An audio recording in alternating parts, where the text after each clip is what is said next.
失踪35年的飞机真的是穿越了吗？914航班事件是上个世纪流传非常广的时空穿梭事件，当时引起整个舆论界的轰动。1955年914航班从纽约起飞，飞往佛罗里达，突然途中失踪，一直找不到。当时认为该飞机掉入了大海里，机上的50多名乘客全部赔偿了死亡保险金。而没想到35年之后，914航班竟然奇迹般的重现了。914航班实际上经历了一场时空隧道之旅。当这些人回到美国的家里，令他们家里人大吃一惊，孩子们和亲人都老了，而他们仍和当年一样年轻。美国警方和科学家们专门检查了这些人的身份证和身体，确认这不是闹剧，而是确凿的事实。记者问起他们35年之内到底去了哪儿的时候，他们都说自己一直坐在飞机中。难道世界上真的有时空隧道吗？你怎么认为呢？谢尔盖穿越之谜。在2006年，乌克兰首都基辅的大街上，一名身着上世纪50、60年代服饰的男子被警方盯上。这名男子当时仅仅25岁，他手中持着一个老式的相机。当警察盘问他的时候，他是一脸茫然，对四周的环境也感到陌生。警察于是查看身份，这一看，身份证上显示这位看似20来岁的年轻人已有74岁。但对于自己为何在这，谢尔盖的解释让警察认为他的神志并不清醒，于是将他安放在精神院内，并请来了当时著名的心理专家对谢尔盖进行调查。根据心理专家的问话，谢尔盖表示自己出生于1932年，今年25岁，也就是在1958年的一个休息日，自己拿着相机在市中心散步，结果看到空中一样形似大钟的神秘飞行物，刚用相机拍下飞行物，就出现在陌生的大街上了。经过摄影专家对谢尔盖的相机进行观察，认出该相机是日本公司所生产的相机，在上世纪70年代就已停产。心理专家还在谢尔盖的相机中发现了一张有一对年轻人的合影，经查看正是谢尔盖和他女友瓦伦蒂娜。本该这个线索不能证明什么，但是在2天后谢尔盖的凭空消失，让这张合影变得至为重要。于是合影中的女子就成为了证明谢尔盖存在的人证。经过警方的寻找，找到了当年的瓦伦蒂娜。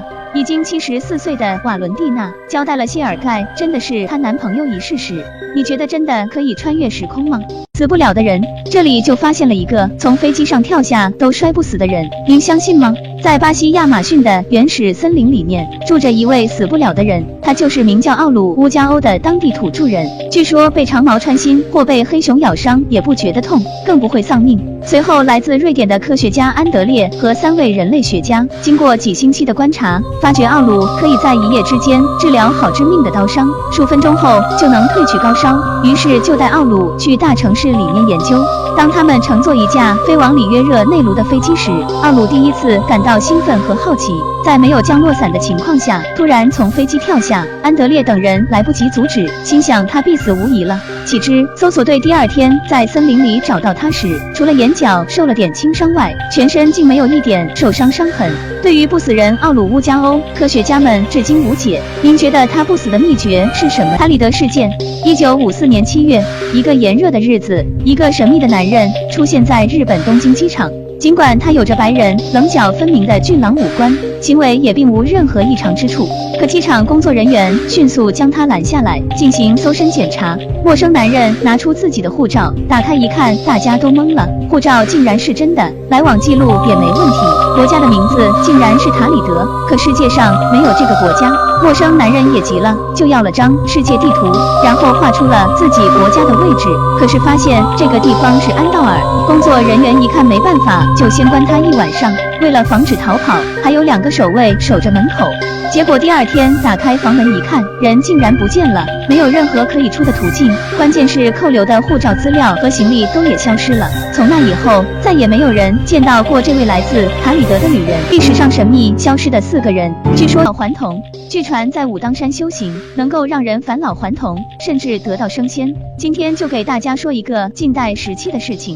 在武当山修行的一位道姑，活到118岁，晚年竟然发生返老还童的迹象。最神奇的是，她能够预感到自己的死亡时间，并且在羽化前说了3个字，非常耐人寻味。道姑名叫李成玉，虽然说是近代人，但他却是在光绪年间出生的，17岁就出家做了道士。早在李成玉活到110岁之后，每天给他梳头的武当道姑竟然惊奇地发现，李成玉原本已经满白的头发根部竟然开始发黑，在之后的时间里黑色越来越多，并且在这段时间里，李成玉原本掉光的牙齿也开始长出新牙。李成玉返老还童的迹象引起了当地医学专家的注意，他们对李成玉进行体检，发现李成玉的皮肤、血压、心跳、内脏等功能通通在焕发生机，根本不像是这个年龄该有的情况。体检结果让专家大为不解，找不出原因来，最后只能认为是李成玉平时注意养生的原因，并专门给他拍摄了纪录片。2003年2月13日，李成玉知其中时，这一天他并没有像往常一样外出晨练，而是让弟子给他梳洗打扮，然后静坐于床榻上。等到第二天早晨，第一缕太阳照到他身上的时候，他缓缓地闭上眼睛，说了一句耐人寻味的话：“我去也。”也许他并非死去，而是去了另外一个地方。您怎么看呢？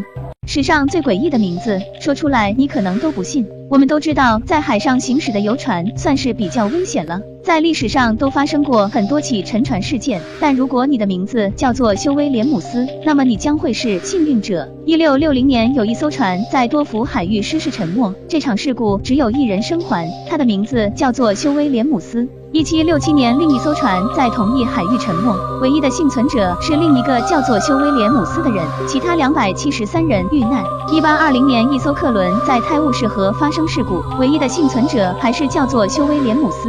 1940年，一艘英国巡逻舰引爆德国水雷，只有2名男子生还，他们的名字都叫修威廉姆斯。好了，不说了，本小姐要去改名了，拜拜了您嘞。史上3个诡异的事件，科学也不能解释。1. 长生不老药。1998年6月17日，有一施工队在南京发现了一出6朝砖式墓群，在众多出土文物中，有一枚是曾摆在墓中右手边的不老仙丹，和其他出土文物与空气产生变化不同。相关负责人说，这枚仙丹从出土到现在几乎没有变化。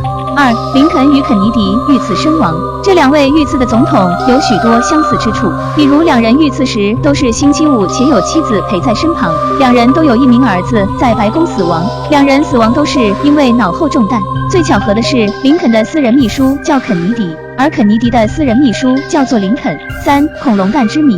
目前为止，在广东河源已经出土15000万枚恐龙蛋化石，是全国其他地方出土恐龙蛋总量的2倍之多。但是至今无人知晓6500万年前的河源究竟为何能吸引那么多恐龙下蛋。菲律宾失踪飞机48年后客机重现。世界之大无奇不有，飞机失踪48年，快要被人们淡忘的时候，又被意外的发现，而且就像刚刚发生过一样。1985年，一架48年前由菲律宾飞往民琴讷俄岛失踪了半个世纪的客机，在新几内亚的沼泽内被发现。更令人无法理解的是，这架飞机看来就像它失踪时一样粗心。在机舱内找到的报纸日期是1937年1月的第3个星期日，保温瓶内还有滚烫的咖啡，味道完全没变，电池仍充满电。这种情形也令调查人员感到毛骨悚然。难道说这世界上真的存在类似虫洞时光隧道这样超自然我们所不知道的东西吗？